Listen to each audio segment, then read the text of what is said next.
Hey, what's going on, ladies and gentlemen? This is, of course, your broadcaster HD StarCraft, and I'm here to bring you guys another Heart of the Swarm broadcast. And today we're going to be looking at two players from Team Root. Down in the bottom left-hand corner, we're going to be looking at the green Protoss player, and his name is Root TT1.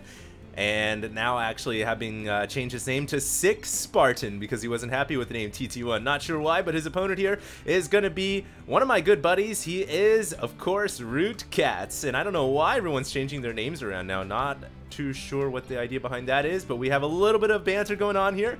And very excited because it's not every day in Heart of the Swarm that we get to see two legitimate top-tier players here facing off against each other. And especially because they are from the same clan. They're very good friends.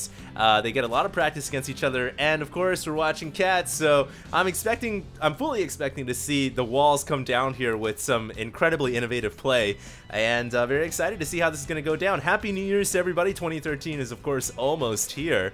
And what are they talking about right now? It looks like TT1's asking Cats if Ultras are standard in ZVZ now. Will be if it's not already. I definitely feel that's the case because now Ultras can cleave through everything. They don't, they're not super effective only against armored now. They're super effective against a broad range of things. And if that's the case, Ultras are extremely good. Brood Lord's a little bit too hard to get to, I feel like, in ZVZ a lot of times, and the matchup remains at Roach and Fester. For that reason, Ultras are very, very good. So, yeah, cool. Gives me something to talk about in the beginning stages here because so far we don't see anything too crazy happening. I was actually expecting Cats to go ahead and throw a proxy hatch down. He does have a drone coming out though, and usually Zergs don't do this in ZVP. They just rely solely on their scouting overlord. So I think he's gonna bring this in and try to prevent the Nexus from coming down. But you can see that TT1 had the probe here already. He's actually doing Mortal Kombat. Oh, gets that drone out of the way at the last second. And the reason I think why TT1 left the probe here, oh my god, he lost his probe. I think the reason why he left the probe in position there, even though the Nexus, he didn't have 400 minerals. I mean, it's twofold. You got to make that pylon. And secondly, I think he was expecting to see the drone come in because they probably practice against each other quite a bit. And it's just it's getting one level deeper than the thinking of your opponent. And we can see here that Cats did actually throw in a hatchery down to the bottom right hand side, and now is, whoa, what the heck was that? The hatchery coming down apparently expels the pylon's remnants into outer space. But yes, we can see the third hatchery now coming on the way. Will Cats, go for the quad hatch? That's actually what we saw him do in a previous game. I think I just casted that one. And I think it was against the Blob Man or something like that. So will he go for a quick fourth macro hatch? It looks like he's bringing a drone down right now. And yes, this is apparently the Cat style of playing StarCraft 2 Heart of the Swarm now. Vibe is even in the game watching right now. What's up, Vibe? Still playing Diablo 3? And looks like he is going for a macro hatch. All right, there we go. So, game is going to be looking like we're going into the macro game here without too much early aggression. Obviously, in Zerg versus Protoss, you see a little bit of that harassment by the drone and the probe and whatnot, but after that following phase, you usually do kind of settle down. But I'm keeping my eyes peeled out here because these two players are teammates. They play against each other a lot, and because of that, I'm gonna keep my eyes peeled out here for something ridiculous. And TT1 does love his gateways, man. When I casted him back in StarCraft 2 Wings of Liberty, I remember him using a lot of gateway-based attacks. So the two base all-in still very popular here in Protoss versus Zerg, and I mean, I know that, he knows that, and I think Cats knows that as well. And plus, he's gone for a quad hatch here. What happened the last time Cats went for a quad hatch? I believe he got all-in'd by the Protoss player, but he was able to hold it down. So we'll see if that happens this time. It looks like TT1 saying you died a cannon rush, yo, but no, he's not. Vibe is just talking out of his mouth right now. I don't know what he's saying, but yeah, I think what TT1 is saying right now is, hey, you went for 4 hatcheries. You have 3 hatcheries around the map. If I were to cannon rush you at any one of these expansions, you would be in a lot of trouble. And Cat says, you know what? If I let you kill one, I'll probably just do something else. Maybe all in you. I don't know. Because they suck. Apparently because cannons suck. So these guys are really having a good time here, just trading off some friendly banter, I'm assuming. I'm pretty sure they are good friends. But I'm interested to see here what TT1's going to do, because he is on 2 bases, and he has no indications yet that he wants to go for a third. He is adding on a couple of gateways right now, and he's got +1 weapons coming. You know, keep your eyes peeled out for additional gateways. He's got a total of 4 right now, and if he adds on a lot of gates, I would definitely feel like he's prone here to making an attack. And at the very least, he is coming in with a Zealot and a Stalker. So this is going to force Cats to go ahead and get some units down here and defend, you know, early Zealots and Stalkers, plus a Proxy Pylon here as well. And this is just going to be a 4-gate pressure with +1 weapons. It's not a committed 2-base attack, but this is designed to disguise it to look like, hey, I am going to be very aggressive against you, but in actuality, I'm going to be aggressive, and I'm going to fall back a little bit and play a little bit more defensively. So this is just designed here to get Cats off of his game, of course, to try to punish the 4-hatch, and if he can take out this hatchery, you know, it's that much better, really. Now, this Overlord from Cats, very well placed. It does see the pylon. It sees the Stalkers warping in. Will he be able to get units down here in time? He already has Zergling speed. No, he doesn't. He's just now starting the speed research. That's one drawback of going for 4 hatches. You do limit your tech very badly, and now he's lost 1 queen already. Is going to have to get these Zerglings in the proper spot, along with the queens and the drones, in order to fend off this attack. He's brought in all of his queens now. Now, he held off this this type of pressure last time we watched him play a game. Will he be able to do it against TT1, who is now really pushing through the front? It looks like those drones are coming around the backside, so even the civilians coming to fight, and a great surround by Cats. And Queens, man, they are no joke. They're pretty good fighters. Zealot's trying to warp in right now, but I think TT1 is in a lot of trouble.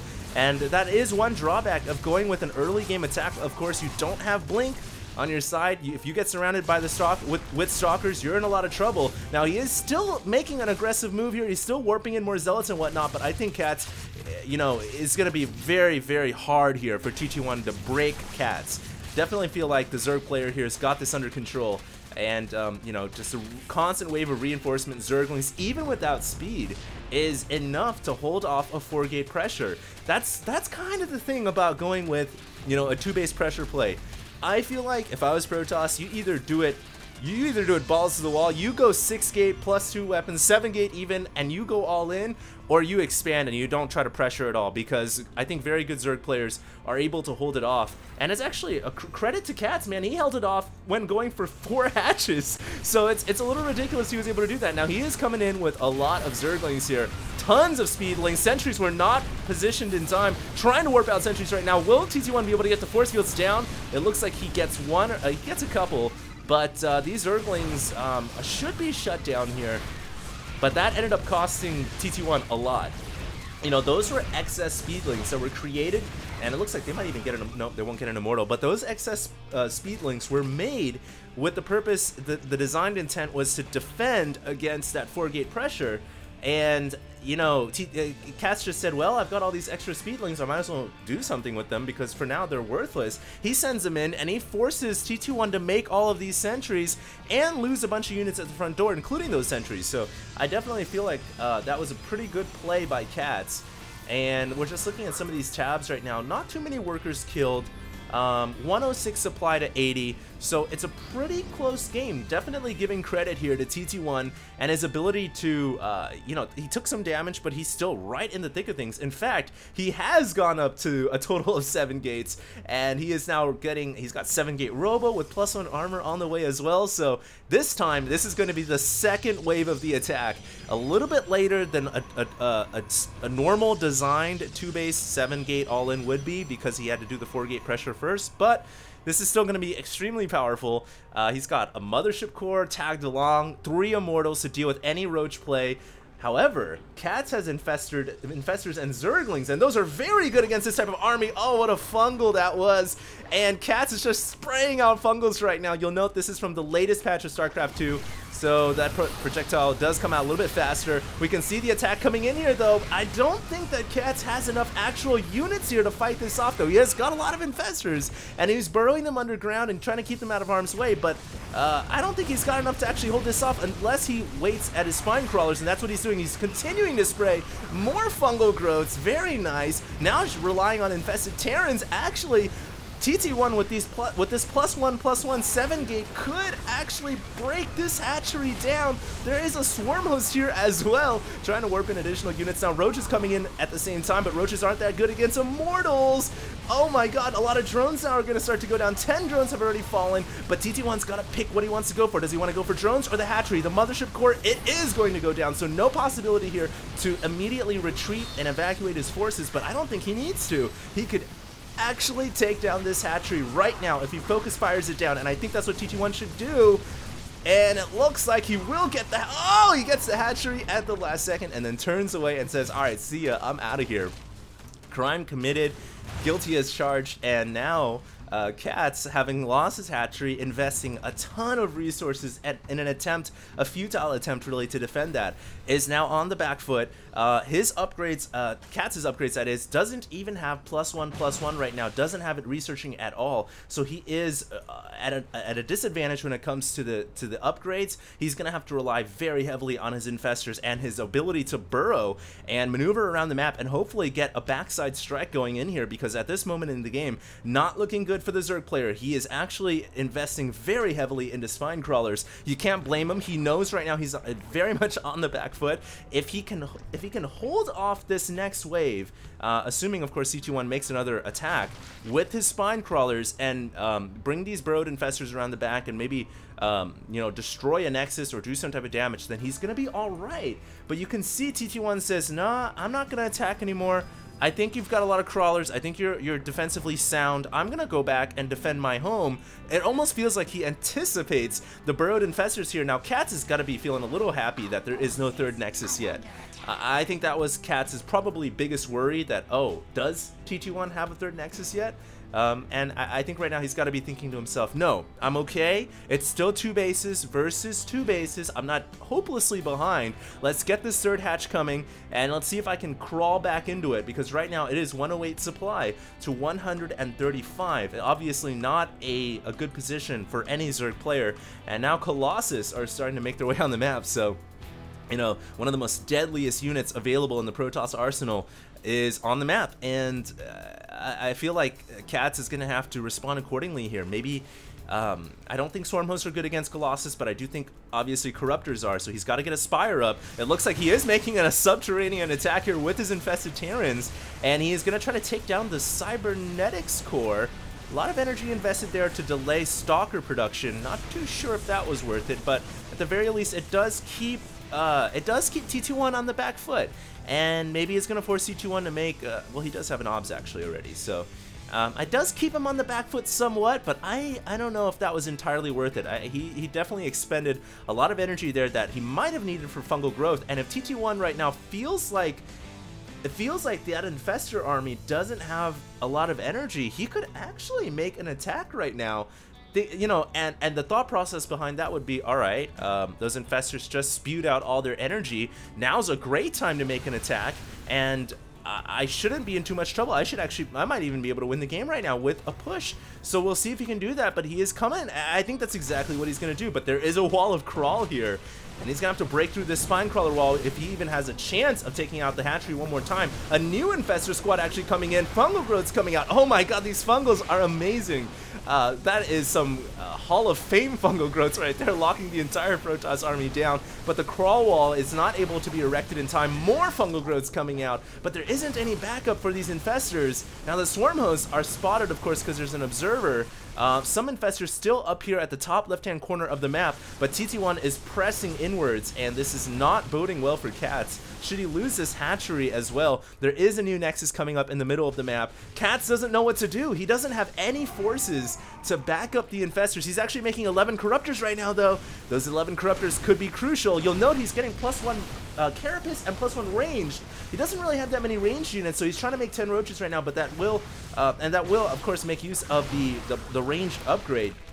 But damn, another hatchery going down there for Cats. He's got to use Fungals to hold this area down. He doesn't have all the Fungals in the world, but he does have quite a bit. The Stalkers still don't have Blink. Fungal Growth's coming out left and right, really whittling this army down. Beautiful Fungals, and now he has the Concave as the units are clumped up, and on that ramp, Corruptors coming in, but not enough Corruptors. And the Force Field's keeping the Infestors away from running away, as they then they're forced to go underground, obviously, but there's still an Observer here. And I think TT1 says, okay, alright, I'm actually out of shields, and those fungal growths are starting to, the acid from the fungal is starting to eat away at my health, so I gotta play this more carefully. And it looks like he is going to go ahead and pull back. I'm not too sure what happened to that Infestor army that was all the way up here at the top left-hand corner. Presumably they did something and they died, so I don't know what it was, but we do have a new Infestor squad coming in here. This is Cats' signature unit. Can he get this base down with Infested Terrans? They are coming right now. Infested Swarm Eggs are on the field. You'll note that, of course, now Infested Terrans don't get the +1 range anymore. They don't share ranged upgrades. Blizzard felt it was a little too powerful, but that attack was brilliant right there by Cats. He actually just blew through 24 probes. And it looks like he kills off the Nexus as well. Incredible. That's just the power of Infested Terrans, and even without sharing upgrades with the +1 missile, they're still extremely good. Able to take out not only all the probes, but also the Nexus, even though the army was nearby. Very, very nice by Cats, and he might have just gotten himself right back in this game, because if you look at the base count, it is potentially 3 bases for the Zerg and 2 bases for the Protoss. That third base potential is going to be coming up pretty soon here, and it's just a real credit to Cats for being able to stay in this game really with Infestors. The drone and probe count right now is hopelessly low. For 22 minutes in this game, it's 30 to 45, so you're just showing how low economy these two players are playing. They're literally playing a game of low economy StarCraft 2, and they are excelling at it at a very, very high level. So it's not over yet, guys. Hang on.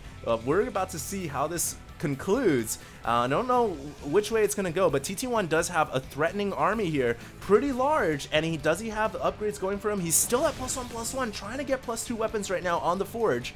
That is actually good, I think, for Cats, because throughout this entire game, he's still been on 1-1, just got 1-1 really, and a Fungal comes out, but it whiffs. Nice there for Protoss, I guess, because now you can dodge Fungal Growth if you're quick about it, because it is a projectile. And will TT1 now, he should blow through these rocks before he runs up. Definitely want to open up that area, that bottleneck, before you charge your forces inwards, because if you allow your forces to get bottlenecked, that's where Infestors really love it best. They can just happily fungal you all day long. And if you go down south here, well, Cats is a great spine crawler wall, so this is just a great defense by Cats, but does he have enough forces against this tier 3 Protoss army? Fungals coming out left and right. Infestors now scurrying to the back, Corruptors in the front. They've got to take out that last Colossus. Cats has got to commit there to finishing off the Colossus, and it looks like he will. So the Colossus goes down, but there's still a big army of Archons below, and Cats has got to retreat. He doesn't have anything to deal with the Psionic Ball of Death, and it looks like this hatchery is probably going to go down here, as Cats has to retreat to the natural expansion. He's got to replace his spine crawlers in a fashion that allows him to get the best concave possible against the protruding Protoss army, and now he's bringing the Infestors around the back. Uh-oh, the drones. Careful now, Cats. You don't want to lose those drones. And this army is just blowing through, but Archons are not very good against spine crawlers due to the range. And Cats, actually, if he just holds on here and plays the Micro War, he's eliminated most of the Archons. Very nice job. The last Archon is going to go down. Oh my god. Is Cats going to make a hold here? I think he might. In the meantime, making another subterranean burrowed attack at the Nexus, but this time there are forces ready to go, so I don't think these Infested Terrans are going to do too much damage. Meanwhile, these two Immortals, oh, they slayed that Queen. Now they got to fight off the drones. They do have 1-2, and the drones only have 1 Carapace, so I don't know if those drones want to actually fight Immortals, despite the fact that Immortals shouldn't be effective against drones. These two Immortals are going to get a lot of kills. 15, 16 kills, 19, 17 kills, 20, 18 kills. Oh my god, those Immortals are ridiculous. 43 Jones lost this game so far to 25. Current economy for both players at 34 harvesters apiece, but you'll note the Zerg Cats is not mining a cent. He's not making any minerals at all. Does not bode well for his future, but he does have Burrowed Infestors. And are there any observers on the map? There is one, but that observer, I'm not entirely sure on its current location. He's trying to make more observers right now. A new observer just came out of the observatory. It's now flying its way over to the new expansion, where infested Terrans and infestors are just waiting. They're lurking underground, ready to pop up at any moment and just cause havoc and destruction and disaster. But Cats has to GG, realizing that TT1's got his number. And you know, the real reason behind that was never was able to establish any form of a third expansion this entire game. Every time he got it up and running, he really lost it almost right away. You know, you look at the mineral patches here, and he was only able to mine out maybe about a third to a half of this patch, so never really able to solidly get an expansion here, and that definitely hurt him for the for his long-term chances at this game. But an incredible game of StarCraft 2 right there. I hope you guys enjoyed. I'm going on to the next game. They actually played a best of 3, I think, or maybe they just played a second game. But I did get 2 games sent in to me, so I do want to go ahead and cast another one. So stay tuned, guys. A second game with Root Cats and Root TT1 is coming up after this. This is HD StarCraft, and I am signing out.